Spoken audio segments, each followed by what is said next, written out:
Yo grabé el momento exacto en que mi marido decidió que yo ya no era una esposa, sino un estorbo que debía ser descartado para quedarse con todo.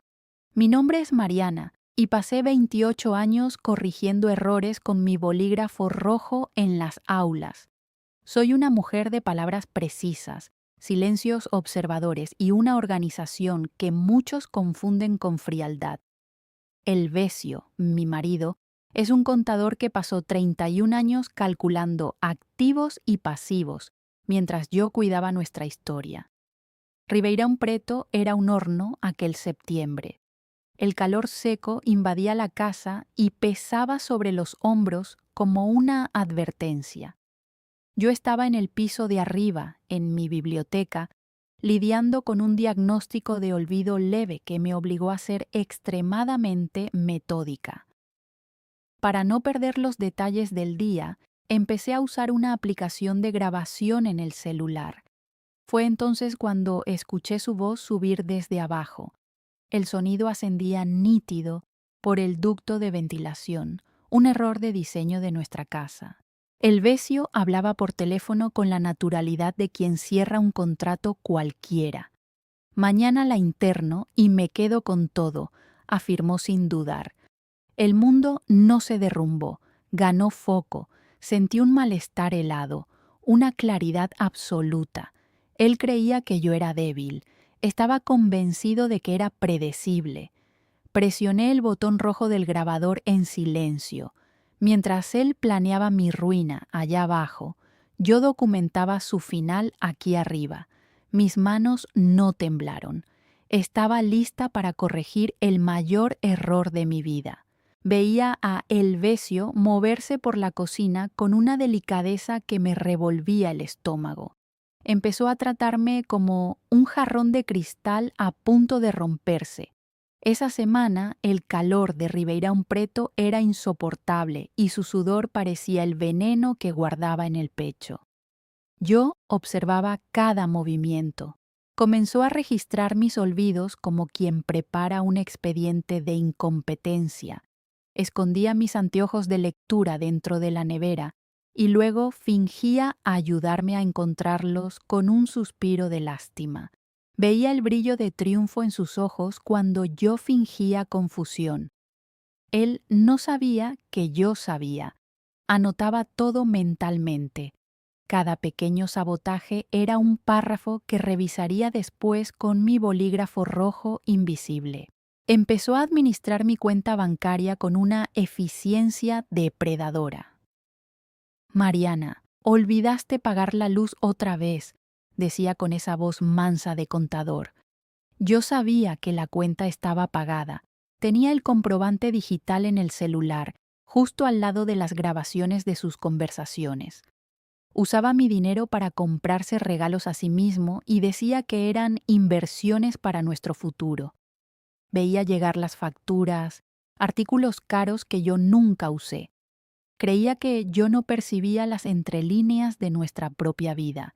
Yo era la profesora de lengua y él era el alumno mediocre intentando engañarme con una redacción llena de errores de carácter. Le servía el café todas las mañanas con la precisión de quien prepara a un reo para el juicio final. Aquel miércoles me llevó a cenar al restaurante más caro de la ciudad. El aire acondicionado estaba helado, pero el clima en la mesa era sofocante. Sacó un folleto de su portafolio de cuero. Era una clínica de reposo en el interior, un lugar con jardines impecables y rejas invisibles. Mariana, hablamos con los médicos y esto es lo mejor para ti, mintió sin pestañear. Hablaba de sacrificio familiar mientras señalaba la línea donde yo debía firmar el poder notarial total. Quería mi autonomía a cambio de una habitación con vista a la nada. Dijo que la familia necesitaba paz y que yo era el peso que impedía a todos avanzar. Miré el papel y luego su rostro. Estaba ansioso. La codicia le sudaba por los poros. La cuenta de la cena llegó y él la empujó hacia mi lado de la mesa con una sonrisa triste.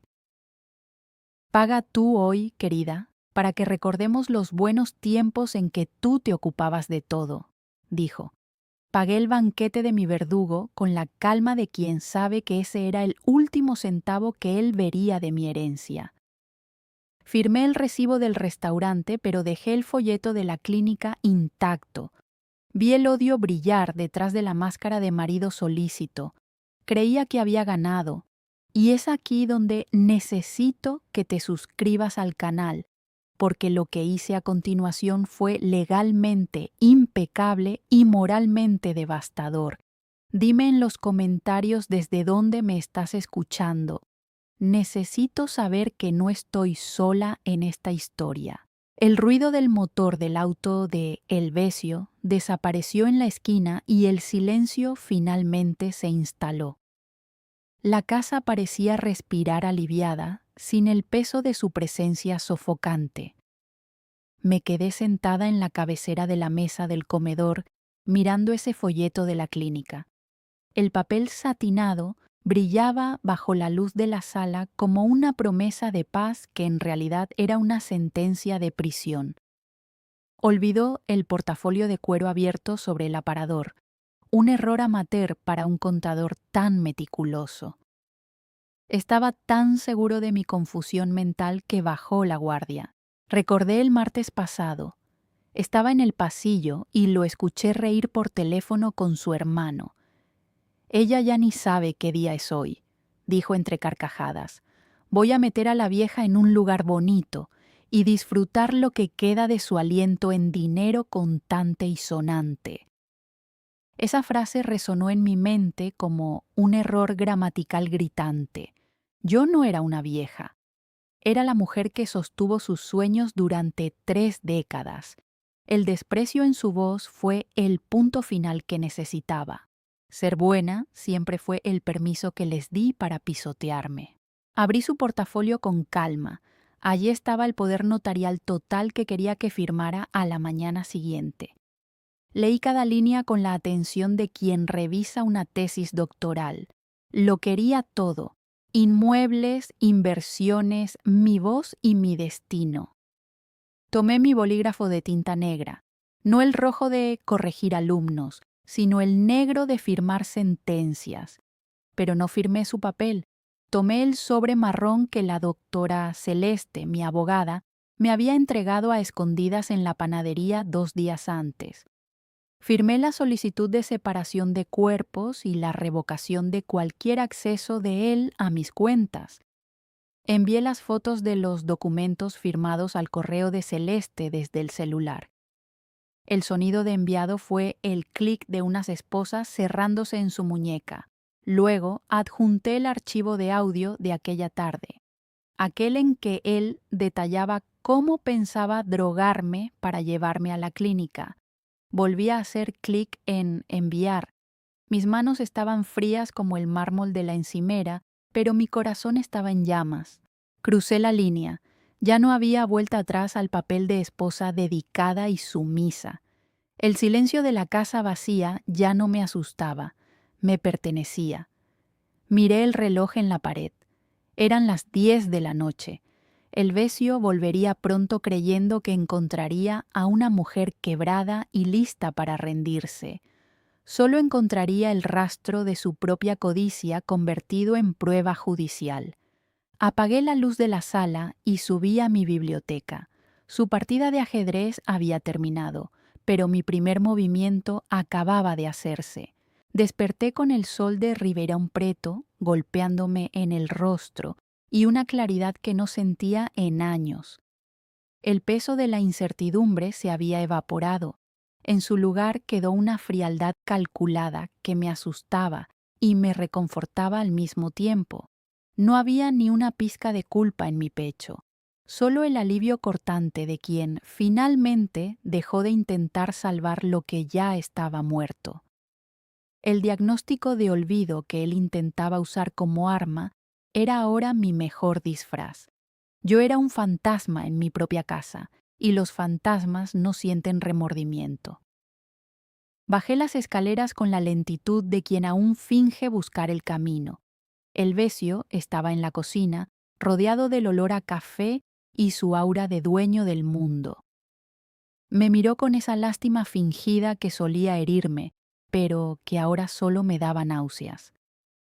«Buenos días, querida. ¿Tomaste el medicamento?», preguntó, deslizando la taza hacia mí como quien alimenta a una mascota. Tomé el café despacio, sintiendo el calor del líquido y el hielo de mi decisión. Sonreía al celular, probablemente revisando el saldo de las cuentas que creía que aún controlaba. Veía a una mujer quebrada y confundida sentada frente a él. Yo veía a un hombre que acababa de firmar su propia sentencia de desalojo moral. La libertad tiene un peso extraño, un tipo de vértigo que te dan ganas de reír en el momento más inapropiado. Mantuve la máscara. Dejé que creyera que me había doblegado, que la internación sería solo el paso final de una victoria fácil. Mencionó que necesitábamos pasar por la notaría más tarde para organizar unos asuntos pendientes. Yo simplemente asentí, dándole la satisfacción de mi pasividad. Cada gesto mío era una mentira necesaria para proteger la verdad mayor que llevaba en el bolsillo, grabada y documentada.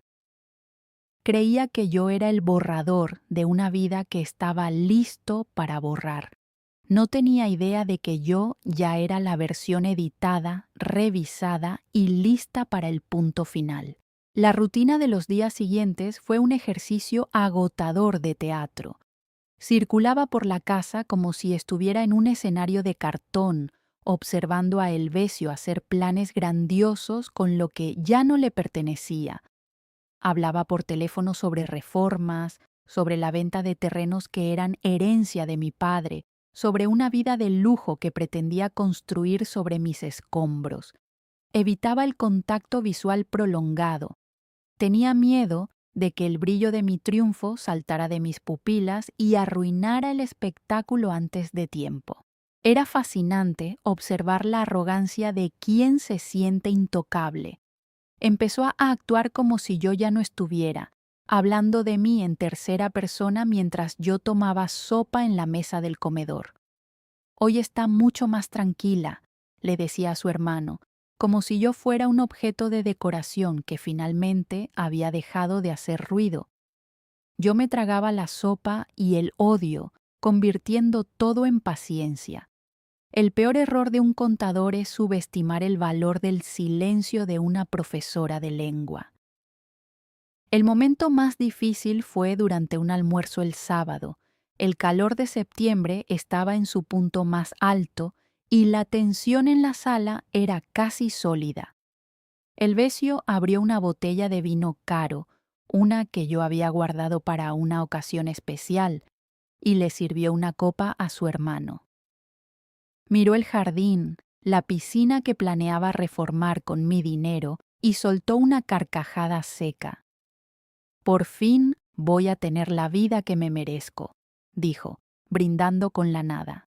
Yo estaba en el rincón de la sala, fingiendo leer un libro que estaba boca abajo. No dije una sola palabra. Solo dejé escapar una pequeña sonrisa, un gesto sutil que él interpretó como la demencia avanzando. Creyó que yo le sonreía al vacío, pero yo le sonreía a su futuro. Un futuro donde los números no cuadrarían, donde las puertas no se abrirían y donde su voz, grabada aquella tarde de calor, sería el eco de su propia destrucción. Lo vi beber el vino con la avidez de quien ya se siente victorioso. Estaba celebrando el banquete antes de que terminara la cacería. Yo seguí allí inmóvil, sintiendo la máscara de hielo perfectamente ajustada. Su partida de ajedrez era torpe y predecible. La mía era sutil, hecha de comas, pausas y documentos que él solo descubriría cuando fuera demasiado tarde. La lección de vida que estaba a punto de aprender sería amarga, y yo sería la única profesora que nunca podría engañar. Serví el almuerzo a mi verdugo mientras él discutía el precio de mi libertad con su hermano. El domingo en Ribeirão Preto parecía derretir las aceras y el calor dentro de esa sala era sofocante. Recibimos a Valdir para una comida que olía a traición servida fría. Bebían cerveza y reían con una complicidad que me revolvía el estómago. Yo organizaba la ensalada con movimientos lentos y ensayados. El Elvesio se limpió la boca y lanzó el golpe sin ninguna vacilación. Mariana, el doctor Arnaldo llamó y dijo que el papeleo de la interdicción está listo para mañana, afirmó. Sentí la sangre abandonar mi rostro, pero mantuve la mano firme en la fuente de vidrio. Ya había enviado todo a la abogada el viernes. Los originales que él buscaba estaban lejos, protegidos por el secreto judicial. Valdir me miró con una lástima que escondía una codicia rastrera. «Necesitas descansar, cuñada», comentó entre sorbo y sorbo. Forcé una mirada vaga, la mirada de quien olvidó su propio nombre. «Es por tu bien, Mariana», reforzó el Elvesio. Me llamó mi amor delante de su hermano. Su mentira tenía el sabor metálico de un cuchillo bien afilado. Me pidió la carpeta azul que estaba en el aparador de la sala, la que tenía los registros de inmuebles que yo ya había bloqueado legalmente. El pánico me subió por la garganta como un reflujo amargo y caliente. Si él abría el aparador y no encontraba nada, mi tiempo terminaría allí. Respiré hondo y usé mi mejor arma contra él. ¿Carpeta azul?, pregunté, dejando que la voz temblara un poco a propósito. Creo que la guardé en la biblioteca o quizás en el cajón de las toallas, no sé. El Elvesio suspiró con una impaciencia victoriosa y miró a su hermano. «¿Ves, Valdir? Ya no puede mantener el hilo», le cuchicheó. El hermano asintió, devorando la carne que yo había pagado. Me retiré de la mesa con el pretexto de buscar el documento que no existía. En el pasillo apoyé la espalda en la pared fría para no caer. Mi corazón latía como un pájaro enjaulado, golpeando las alas contra el pecho.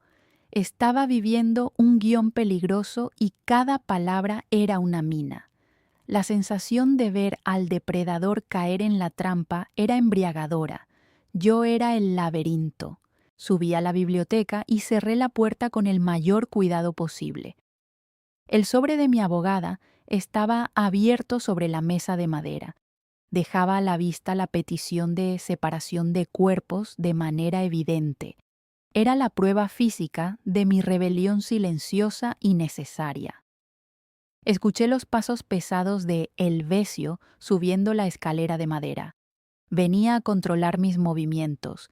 En un movimiento reflejo, cubrí los documentos con una pila de redacciones antiguas. Tomé un bolígrafo rojo y empecé a tachar el papel con fuerza. La puerta se abrió sin llamar. Entró con esa arrogancia de quien ya se siente dueño de mi aire. «Mariana, ¿encontraste el documento?», preguntó con los ojos recorriendo las estanterías. Yo no levanté la vista. Seguí corrigiendo una frase inexistente sobre el uso de la tilde en el papel. «Estoy ocupada, Elvesio. Estos alumnos ya no saben escribir», dije seca. Se detuvo a mi lado, la mano casi rozando la pila de papeles. El olor de su perfume me produjo un mareo de asco.